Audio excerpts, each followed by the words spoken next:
Kali ini saya akan menjelaskan secara singkat apa itu credential.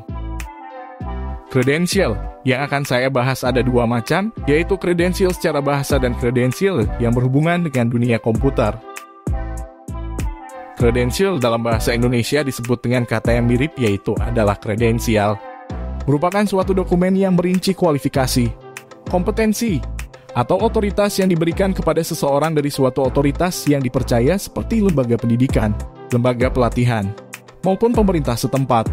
Credential bertujuan untuk menjelaskan bahwa individu tersebut memiliki kelayakan untuk melakukan sesuatu atau menempati posisi tertentu.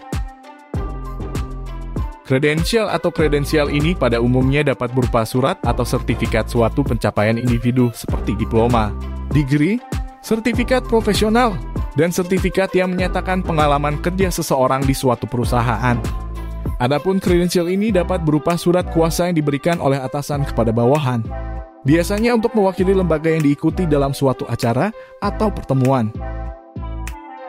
Selanjutnya penjelasan sederhana mengenai kredensial dalam dunia komputer. Dalam dunia teknologi informasi, kita akan mengenal kredensial ketika melakukan suatu autentikasi kepada sistem, atau ketika sistem meminta suatu autentikasi kepada user, untuk mengidentifikasi atau memverifikasi pengguna yang tepat. Misalnya, autentikasi suatu pengguna diperlukan saat kita akan mengakses akun email Google kita. Autentikasi yang diminta oleh Google untuk memastikan bahwa pengguna ini benar dan memiliki akses yang tepat pada layanannya, yaitu dengan meminta username dan password yang sama seperti saat kita mendaftar pertama kali pada layanannya. Selanjutnya, credential ini dapat berupa kunci rahasia, misalnya untuk mengakses suatu akun VPN. Selain username dan password, kita memerlukan secret key yang digunakan untuk memverifikasi akses pengguna pada layanan VPN.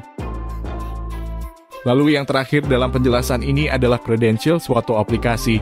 Credential dalam hal ini dapat berupa perpaduan kombinasi beberapa informasi seperti user ID, password, token, dan secret key untuk mendapatkan akses pada suatu sistem.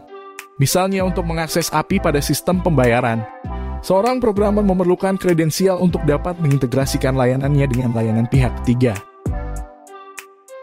Dari informasi lainnya, kredensial ini juga menyangkut pemberian atau pembuatan akses pada suatu sistem oleh kita.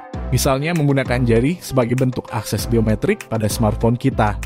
Ada pula kita memberikan akses komponen seperti kamera, mic, dan internet pada aplikasi yang kita download di Google Play Store. Kesimpulannya, kredensial itu secara konvensional berupa surat yang menyatakan suatu kelayakan atau surat yang menyatakan pemberian akses. Secara digital, kredensial ini berarti merupakan kombinasi informasi yang digunakan untuk mendapatkan akses kepada suatu sistem.